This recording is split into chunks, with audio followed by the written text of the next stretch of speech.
Hello students, good morning. आज हम लोग हिंदी व्याकरण में क्रिया यानी वर्ब को हम लोग पढ़े थे। उस पर आधारित जो अभ्यास है, उस अभ्यास को अभी हम लोग देखेंगे। अभ्यास को देखने से पहले एक बार फिर हम लोग इसको देखें। क्रिया किसे कहते हैं? वे शब्द जिससे किसी कार्य के करने या होने का पता चलता है, उसे हम क्रिया कहते हैं। अंग्रेजी में इसे वर्ब कहते हैं। यह जो है दो प्रकार के होते हैं। हिंदी में क्रिया दो प्रकार के होते हैं। एक नंबर में है सकर्मक क्रिया, दूसरा नंबर में है अकर्मक क्रिया। जिस क्रिया के साथ किसी कर्म या कर्म के साथ प्रयोग किया जाता है, उसे हम सकर्मक क्रिया कहते हैं। यानी जिस क्रिया के साथ कर्म का प्रयोग किया जाता है, उसे हम सकर्मक क्रिया कहते हैं। जैसे राम आम खाता है, मोहन पुस्तक पढ़ता है। इसमें खाना और पढ़ना सकर्मक क्रिया है। उसके बाद अकर्मक क्रिया किसे कहते हैं? अब जिस क्रिया के साथ किसी कर्म का प्रयोग किए बिना वाक्य का अर्थ पूरा हो जाए, उसे अकर्मक क्रिया कहते हैं। यानी जिस क्रिया के साथ कर्म की संभावना ना हो, उसे हम अकर्मक क्रिया कहते हैं। जैसे कुत्ता भौंकता है, हाथी दहाड़ता है, कौवा उड़ गया। अब इसमें भौंकता है, दहाड़ता है और उड़ गया, यह आपका अकर्मक क्रिया है, क्योंकि इसके साथ ना कर्म है और ना कर्म की कोई संभावना है। इसलिए ऐसे वाक्यों को हम लोग अकर्मक क्रिया का वाक्य कहते हैं। उसके बाद क्रिया के कुछ अन्य भेद भी हैं। जैसे सहायक क्रिया, मुख्य क्रिया की सहायता करने वाली क्रिया को सहायक क्रिया कहते हैं। जैसे विकास चाय पी रहा है, नव्या गीत गा चुकी थी। इसमें रहा है और चुकी थी, ये जो है आपको सहायक क्रिया है। उसके बाद है संयुक्त क्रिया। जब वाक्य में एक से अधिक क्रियाओं का प्रयोग होगा, तो उसे हम संयुक्त क्रिया कहते हैं। संयुक्त क्रिया का अर्थ होता है दो क्रियाओं के मिलने से जिस क्रिया का निर्माण होता है, उसे हम संयुक्त क्रिया कहते हैं। जैसे वह स्कूल चला गया, खिलौना टूट गया। इसमें चला गया और टूट गया, यह आपको संयुक्त क्रिया है। उसके बाद है प्रेरणार्थक क्रिया। जिस क्रिया में कर्ता स्वयं कार्य न करके दूसरे से कार्य करवाता है या उसे कार्य करने के लिए प्रेरित करता है, उसे हम प्रेरणार्थक क्रिया कहते हैं। जैसे माली से पौधे लगवाते हैं, अध्यापक छात्र से पाठ पढ़वाते हैं, तो यहाँ पौधे लगवाते हैं, पढ़वाते हैं, ये आपका जो है प्रेरणार्थक क्रिया है। मोहन सोहन से हल जुतवाता है,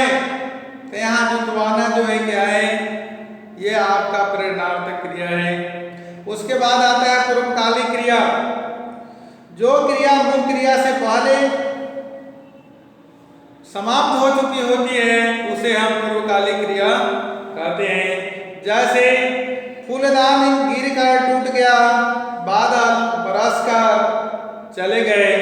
इसमें गिर कर और बरस कर यह आपका क्या है, ये जो है आपको प्रेरणा पूर्वकालिक क्रिया है।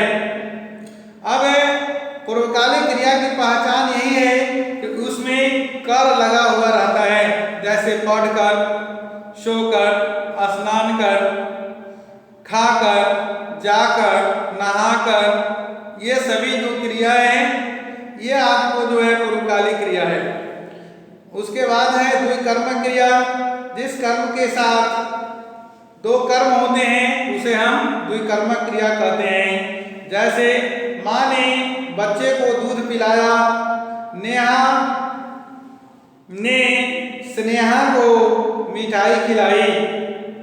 तो इसमें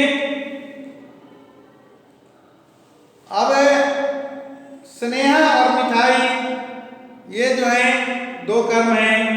पहले वाक्य में बच्चे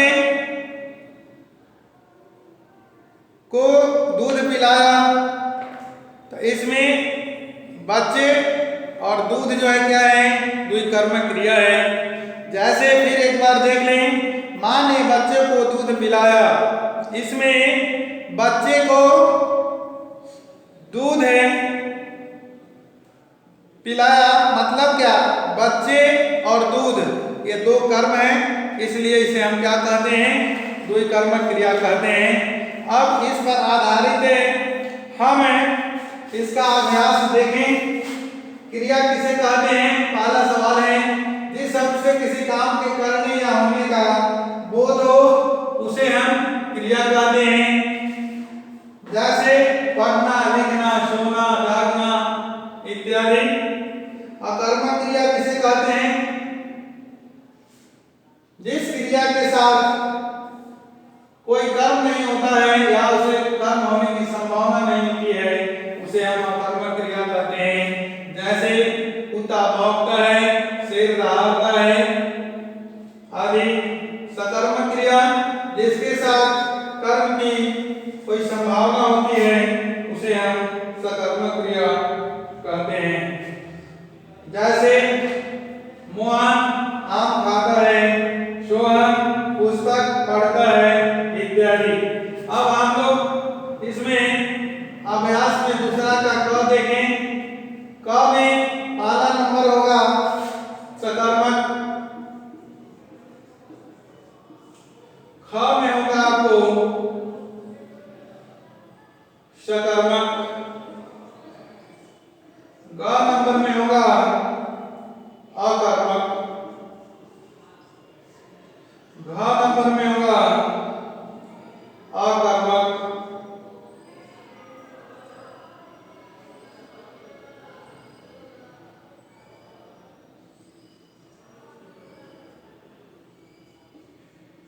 उसके बाद अंग नंबर में होगा आपको सकर्मक।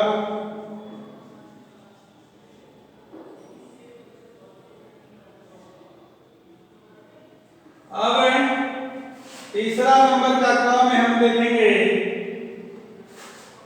इसमें क में रिक्त स्थानों की पूर्ति करना है। इसमें जाता है,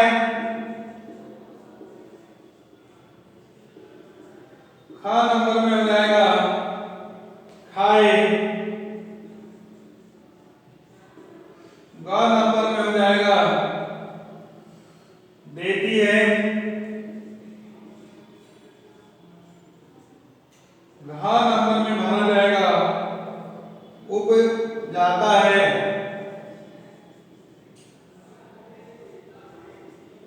इस तरह से दूसरा हो गया। अब हम लोग तीसरा नंबर देखें। चौथा नंबर में मिलान करना है। अब इसको हम लोग देखेंगे।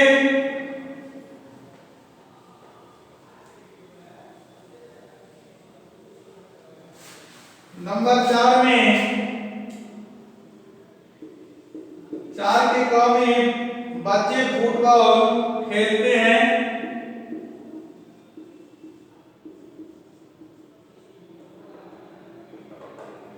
उसके बाद छत पर बंदर बैठा है।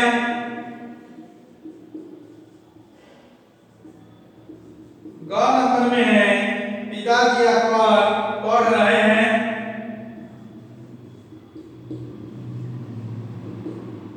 घ नंबर में है रजनी शाम को खाना बनाएगी।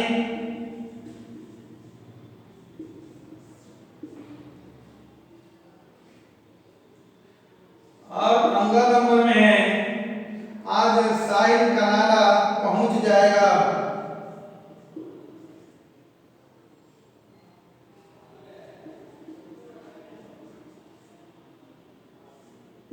ये हो गया 4।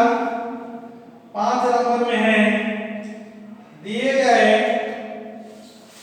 5 नंबर में आपको दिए गए वाक्यों में अकर्मक क्रिया को सकर्मक क्रिया में बदलना है। इसे हम लोग देखें कैसे जो है अकर्मक क्रिया सकर्मक क्रिया हो जाती है। अब पूजा लिखती है, पूजा पत्र लिखती है, हो गया। उसके बाद है आपको सुमित खेलता है तो सुमित फुटबॉल खेलता है। गुड़िया पढ़ती है, गुड़िया पुस्तक पढ़ती है। वह खाता है, वह आम खाता है। अब इसमें देखें हम लोग 5 नंबर में पूजा पत्र लिखती है। पूजा पत्र लिखती है, ये सकर्मक क्रिया हो गया।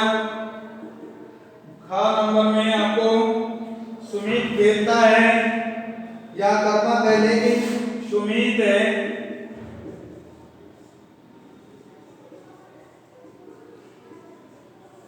फुटबॉल खेलता है, ये आपका सकर्मक क्रिया हो गया। इसी तरह क में है गुड़िया पुस्तक पढ़ती है। अब देखिए गुड़िया पढ़ती है, यह जो है अकर्मक क्रिया है लेकिन गुड़िया पुस्तक पढ़ती है,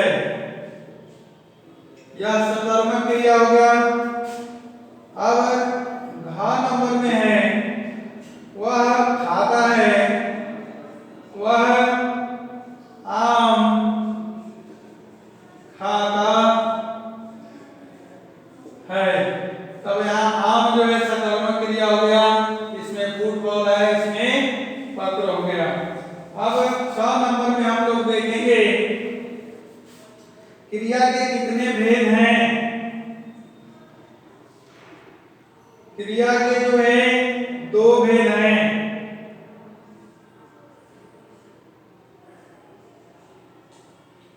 उसके बाद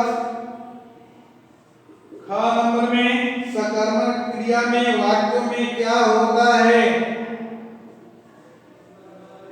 कब। अब उसके बाद है अकर्मक क्रिया के वाक्यों में क्रिया का फल किस पर पड़ता है।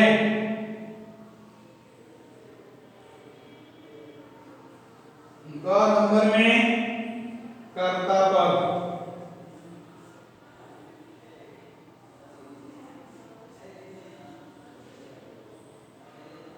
इस तरह से यह आपका हो गया। अब अभ्यास पूरा हो गया। अब इस पर आधारित अभ्यास को बनाएंगे और इसे आप याद करेंगे। साथ ही साथ इसके अभ्यास को बनाएंगे।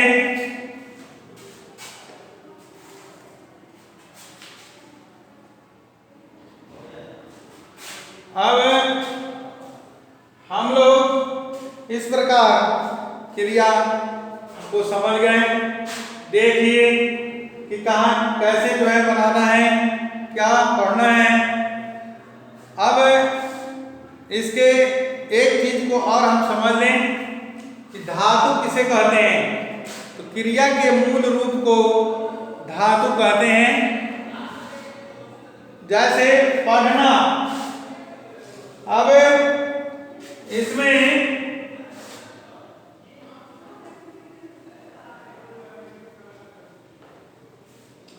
पढ़ना क्रिया है।